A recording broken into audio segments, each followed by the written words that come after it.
चेरुर्हविष्य भुञ्जाना कात्यायन अर्जुनम व्रतम। आज ब्रज की सखियों ने कात्यायनी मैया का एक व्रत किया, 1 महीना उपवास रखा। कौन सा व्रत?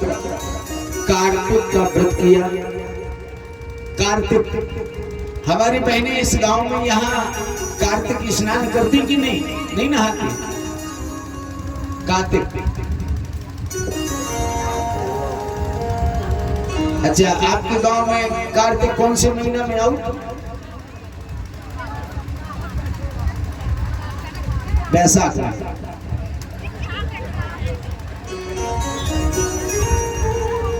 नहीं तो पूछ रहे ना प्रधान जी, कार्तिक कौन से महीना में आता है यहाँ? अच्छा अच्छा, कार्तिक खुद महीना है, आनंद लेना। ब्रज की सखियों ने कार्तिक का व्रत किया। उस समय कात्यायनी महामाये महायोगीश्वरी नंद गोप सुतम देवी ततिम में कुरुते नमः। ब्रज की सखियों ने व्रत किया। अच्छा, व्रत केवल ब्रज की सखियों ने नहीं किया, संतों ने किया, महंतों ने किया, गृहस्थों ने किया, पुरुषों ने किया, बालकों ने किया।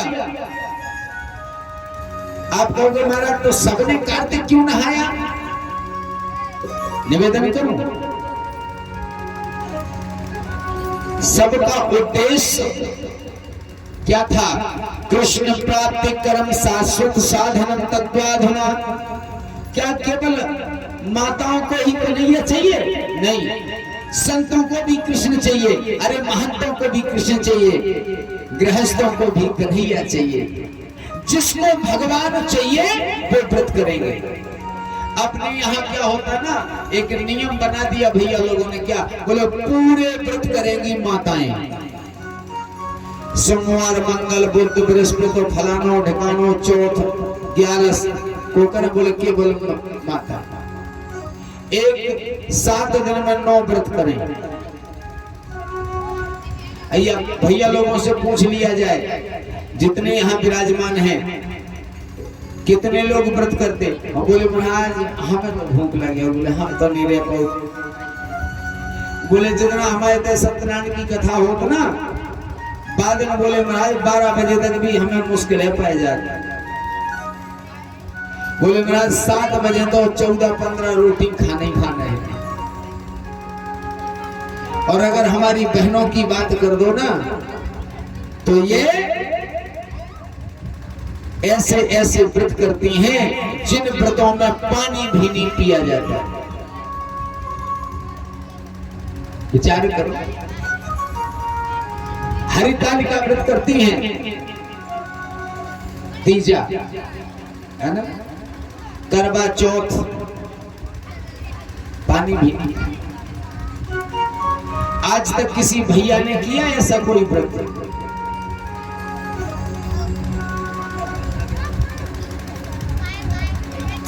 आप करते हैं? एकादशी ब्रज के आज सभी महंतों ने, संतों ने और ब्रज की सखियों ने, नव युवतियों ने, अविवाहितों ने, विवाहितों ने, सबने भगवान का वह व्रत किया और भगवान से वरदान मांगा। क्या? कात्यायनी महामाये महायोगीश्वरी नंद गोप सुतम देवी पतिम में कुरुते नमः। जिनका विवाह हो गया उन्होंने क्या मांगा? पति तो हमारा रहे पर हमारे पतियों में भगवान कन्हैया जैसे दिव्य गुण विद्यमान हो जाए। जो वृद्ध माताएं थी उन्होंने क्या मांगा? हमें वैकुंठ मिल जाए। व्रत किया। व्रत तो वो सखियां करती हैं, झुंड का झुंड बना करके घाट घाट जाकर उन्होंने व्रत को पूर्ण किया। पर जो वहां पर नव युवतियां ब्रज की सखियां व्रत कर रही थी, स्नान करने जाती प्रातः काल सूर्योदय से पहले। मैं निवेदन करूंगा आप सभी बहनों से, आप भी कार्तिक स्नान करती हैं, 12 वर्ष से छोटी लड़की कार्तिक स्नान भाई नहाए तो जरूर, पर व्रत नहीं करते, क्योंकि 12 वर्ष से छोटी कन्या स्वयं कात्यायनी का रूप है, दुर्गा का रूप है।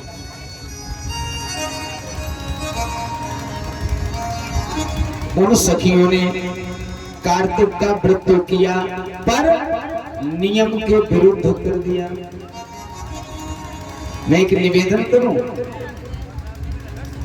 आप कोई सा भी व्रत करो, अगर उस व्रत में आपने निश्चित नियम नहीं किया तो आपके व्रत से आपको पुण्य नहीं मिलेगा, उससे उत्पात खड़े हो जाएंगे, व्यवधान खड़े हो जाएंगे, आपका व्रत संपन्न नहीं होगा। आप सभी बहनें बड़े ध्यान से सुनिएगा, व्रत कैसे किया जाता है? दिन भर भूखे रहना व्रत नहीं है भैया, दिन भर भूखे रहना व्रत नहीं है। फिर बोले व्रत है क्या? व्रत 5 प्रकार से होता है, ध्यान देना। पहला प्रकार क्या? सूर्य उदय से पहले, यानी 5 बजे 4:30 बजे, तो जिस दिन हमने व्रत किया उस दिन स्नान ही कर लो। और पहला प्रकार क्या? हम ऐसी जगह नहीं जाएंगे मंदिर छोड़कर जहां पर दुर्गंध हमारी नाक द्वारा जाके अंदर हमारे मन को विचलित कर दे, अर्थात हम केवल पूजा कक्ष में रहेंगे दिन भर, क्योंकि पूजा कक्ष में हमें धूप की सुगंध आएगी, हम अपनी नाक को पवित्र करेंगे। पहला प्रकार। दूसरा प्रकार क्या? हम किसी के घर नहीं जाएंगे आज। क्यों? अगर किसी के घर गए तो हो सकता है हमें किसी की बुराई सुननी पड़े, तो हम अपने कानों को पवित्र करने के लिए केवल अपने घर में रहेंगे और रामायण गीता का पाठ सुनेंगे, हम किसी की बुराई नहीं सुनेंगे। ये दूसरा प्रकार। हम गीत सुनेंगे, जो सखियां गाना गाएंगी, गीत गाएंगी, भजन गाएंगी, वो भजन सुनेंगे, आज हम किसी की बुराई नहीं सुनेंगे। ये दूसरा प्रकार है। तीसरा प्रकार, हम ऐसी जगह नहीं जाएंगे जहां पर सामाजिक अव्यवस्था फैले और हमारे आंखों से किसी के दुर्व्यवहार को देखने का मौका मिले। यानी हम अपनी आंखों से केवल गोविंद के दर्शन करेंगे, भगवान के दर्शन करेंगे, श्याम के दर्शन करेंगे, राम के दर्शन करेंगे, भगवान शिव के दर्शन करेंगे, जिनकी हम पूजा कर रहे हैं, आज दिन भर हम उनके दर्शन करेंगे। ये तीसरा प्रकार। ध्यान दीजिए।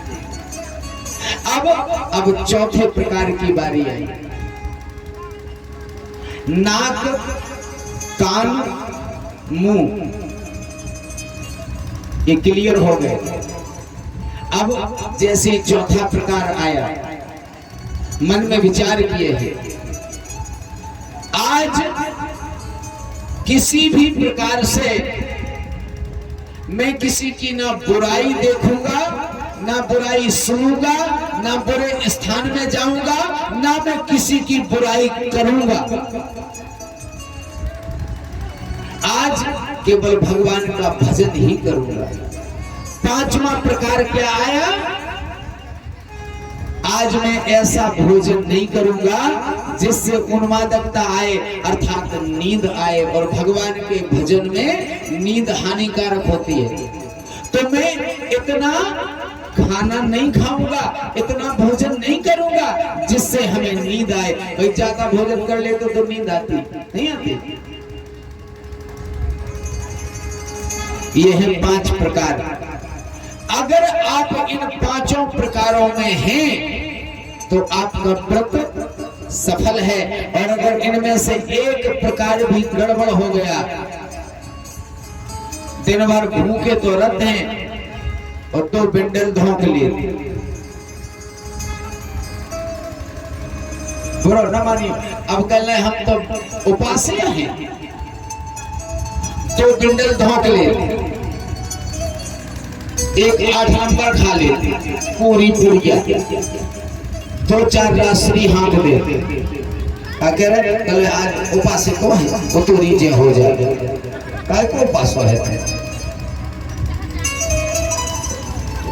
शास्त्र कहता है क्या, इतिहास पुराणादि वेद शास्त्र विधि बिना केवला हेतु की भक्ति रोक पाता एवं केवलम। इतिहास पुराण शास्त्र कहते हैं बिना नियम के अगर आप कोई व्रत करोगे तो उससे क्या होगा, उत्पात खड़े होंगे, पुण्य नहीं मिलेगा। इसलिए व्रत में नियम बहुत जरूरी है।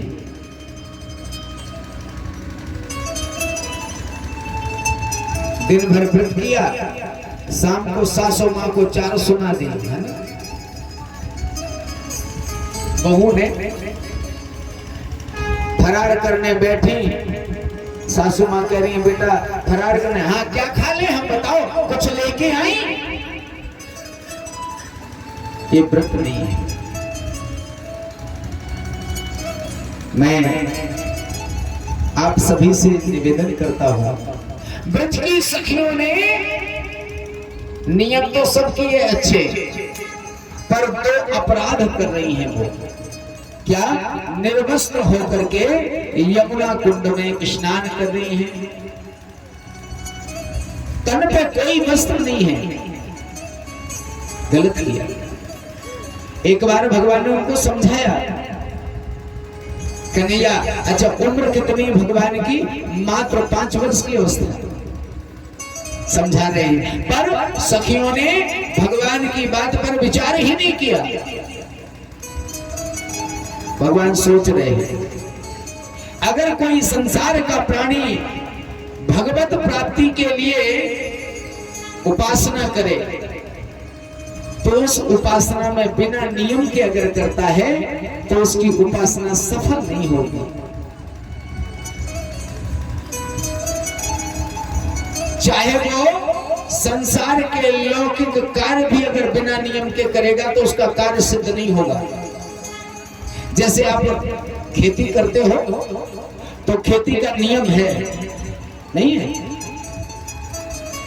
अच्छा क्या करते हैं, पहले सीधा बो देते, इसके बाद फिर पानी दे देते, इसके बाद फिर चौबर्त फेर देते, ऐसी गलत है, गलत है। आप नियम है ना, और उसमें से एक नियम तुम तोड़ दो आपकी फसल अच्छी नहीं होगी, है ना। 2 महीना डायरेक्ट पानी देते रहो, फिर 3 महीना के लाने बैठ जाओ, एक दिन भी पानी चूक जाता है फसल में, नियम बता रहा हूं, आपकी फसल पे कमी आ जाएगी। यही तो ये जीवन की फसल है भैया। जब हमें गोविंद को पाना है पहले हमें साधक बनना पड़ेगा, साधना करनी पड़ेगी। भगवान कन्हैया ने उन सखियों को उनके अपराध से बचाने के लिए आगाह किया। भगवान कहते हैं चलो इन सखियों को उनकी गलती का एहसास कराएं। और हमारे कन्हैया प्रातः काल आए और सबके वस्त्र लेकर कदम के वृक्ष पर चढ़ गए। जैसे एक सखी स्नान आदि करके घाट पर आई, सूर्य की पहली किरण उठी, बोली चलो चलो चलो चलते हैं। चलो सबने स्नान कर लिया, बिल्कुल नग्न अवस्था में है। कोई वस्त्र नहीं है। जैसी वो सखी आई ऊपर और उसने वस्त्रों को नदारत देखा, दौड़ती हुई कुंड में धड़ाम से गिरी और बोली, ओ बहना, घाट पर तो एक के भी कपड़े नहीं है, वस्त्र नहीं है। सखियों ने कहा, क्या कहा? सब लोग दंग रह गए। अब मन में विचार कर रही हैं, बहन अपन ने गलत किया, एहसास हुआ अपनी गलती का। एक निवेदन करें, अगर तुम्हारे घर में, तुम्हारे परिवार में, तुम्हारे मित्रगण कोई गलत कार्य कर रहे हैं तो उनको समझाओ। समझाने से ना माने तो ऐसी लीला, ऐसा कार्य करो जिससे उन्हें उनके कृत्य पर, कर्म पर एहसास हो जाए कि हाँ मैंने गलत किया। साथ ना छोड़ दीजिएगा, दंड ना दो, फिर बोले उसको उसकी गलती का एहसास कराओ। अगर आपके परिवार के जन ने, किसी ने कोई गलत कार्य किया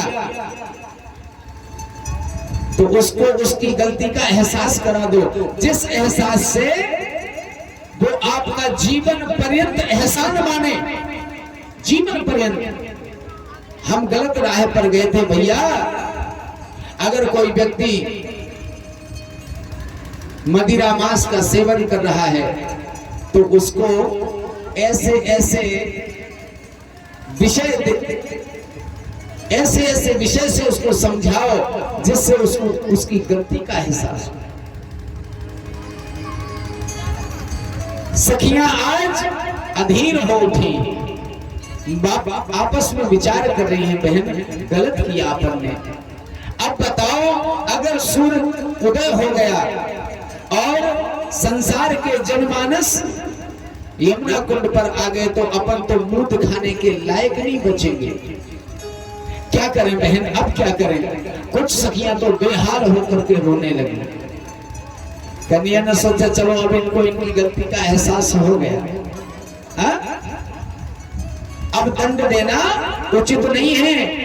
और उसी समय हमारे गोविंद ने मुरली बजाई, भगवान की मुरली का दिव्य स्वर।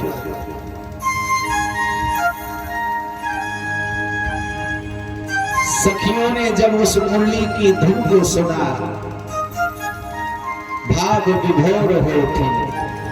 उसी समय एक सखी चिल्लाने लगी, ओ कन्हैया, अरे लाला, मेरे वस्त्र मुझे दे दो। कन्हैया अपनी धुन में मस्त है, आनंद ले रहे। कई बार उन सखियों ने कन्हैया को बुलाया।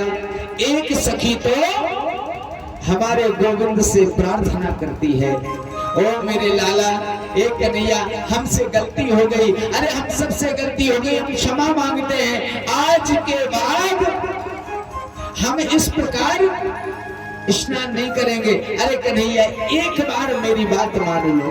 हे कन्हैया, ये शरीर है, इस शरीर में जो प्राण है ना, वो प्राण तुम हो। इस शरीर में जो प्राण है ना कन्हैया, वो प्राण तुम हो।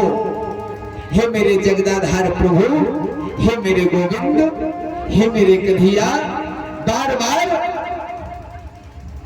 प्रार्थना करती हैं। और व्यासी भगवान ने प्रार्थना के कुछ विशेष शब्दों को लिखा है। कहते हैं, श्याम सुंदर ते दास्यम करवाम तबोदितम देहि वासांसि धर्मज्ञ नो चेतना के ब्रुवामहे।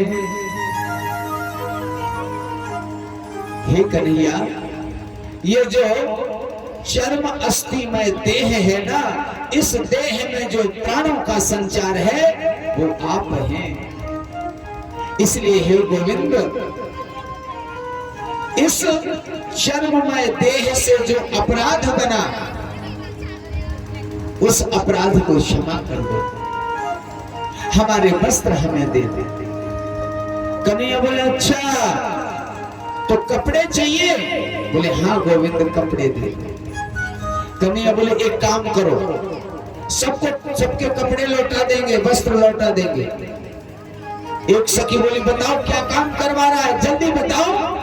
कन्हैया बोले भवत्यो यदि ते दास्यो, अरे सखियो अगर तुम हमारी दास हो या तुम्हारे जो अस्थि चर्ममय देह में जो प्राण हैं वो हम हैं, भवत्यो यदि ते दास्यो मये तंबा करिष्यथा अत्रागत सभासांसि प्रतीक्षन्तु शुचिस्मिता। अगर तुम्हारी देह में जो प्राणों का संचार है वो हम हैं, तो आ जाओ बाहर, आ जाओ, ले लो कपड़े। एक सखी बोली लो मैं तो ना जाऊं, मेरे तन पर तो कोई वस्त्र ही नहीं।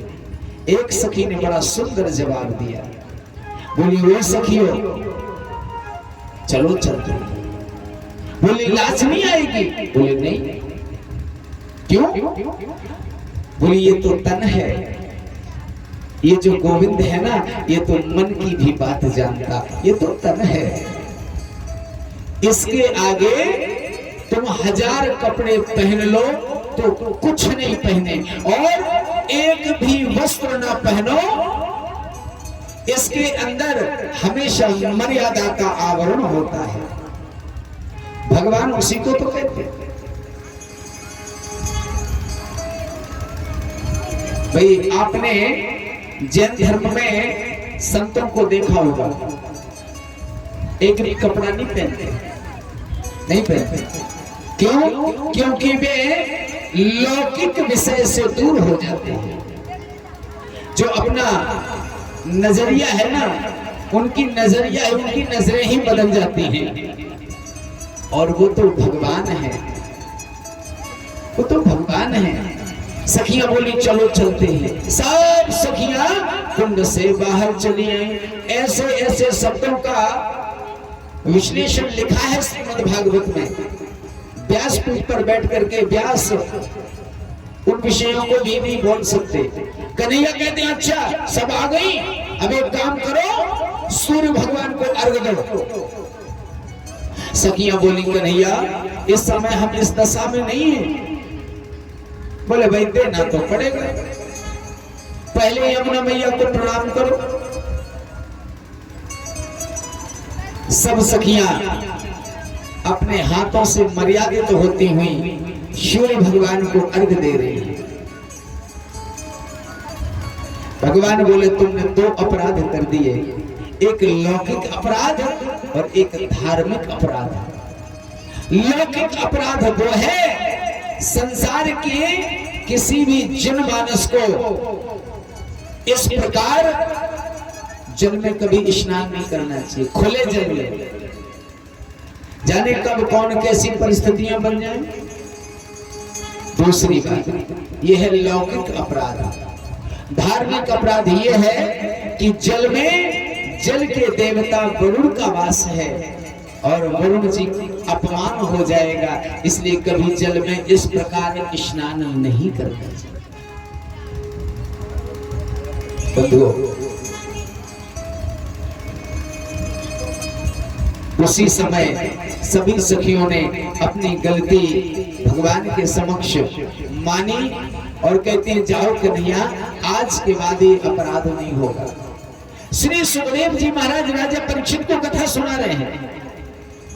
राजा परीक्षित ने एक प्रश्न कर दिया, प्रभु एक बात समझ में नहीं आई, अगर कन्हैया को उनकी गलती का एहसास कराना था तो कुछ और भी विचार हो सकता था, लीला हो सकती थी, कपड़े चुराना क्या जरूरी था? अरे लोगों की सोच पर कौन प्रश्न चिन्ह लगाएगा? बताओ तो नहीं है, बताओ गुरुदेव कौन प्रश्न चिन्ह? अरे अगर उनको दंड देना था, उनकी गलती का उन्हें एहसास कराना था, तो कोई और तरीका ले लेते। सुखदेव जी भगवान कहते हैं, सुनो राजा परीक्षित, भगवान ने गलत नहीं किया। अरे बोले बा, किसी के कपड़े चुरा लेना क्या गलत नहीं? बोले नहीं। अच्छा, तो आदमी किसी के कपड़े चुरा ले तो गलत नहीं है? अरे मर्यादा के विरुद्ध है। बोले सुनो, मर्यादा के विरुद्ध, मर्यादा में कैसी परिस्थितियां बनती हैं? अगर भगवान इंसान के रूप में है, मान लो वो भगवान नहीं है, तो भी उन्होंने गलत नहीं किया। बोले कैसे नहीं किया गलत? किसी के कपड़े चुरा लेना क्या सही बात है? बोले हाँ। कैसे? बोले उस समय भगवान की उम्र है मात्र 5 वर्ष। अब 5 वर्ष की अवस्था में काम वासना जागृत नहीं होती। अरे बालक थे, कपड़े ले लिए, मांगे सो दे दिए, किसी के लेके भी नहीं गए, गलत नहीं किया। अरे बच्चा है 5 साल का, बताइए 5 साल के बच्चे को ना तो मर्यादा का विषय होता, ना सम्मान का विषय होता, ना अपमान का विषय होता। 5 साल का बेटा है, कपड़े ले गए।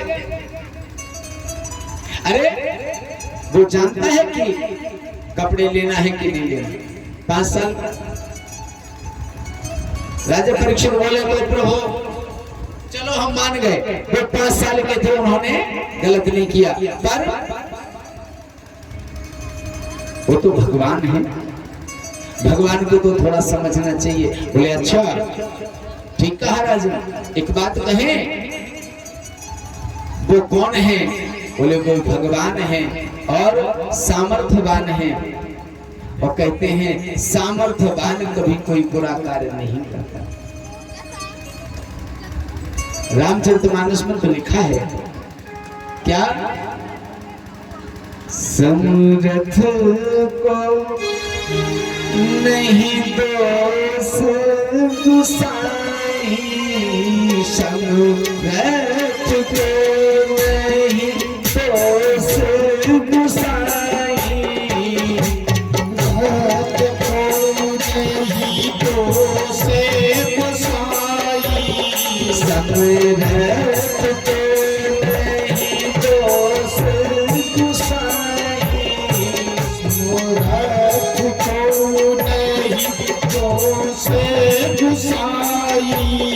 रवि पावक सुर सरी की नाई, रवि पावक सुर सरी की नाई, रवि पावक सुर सरी की नाई।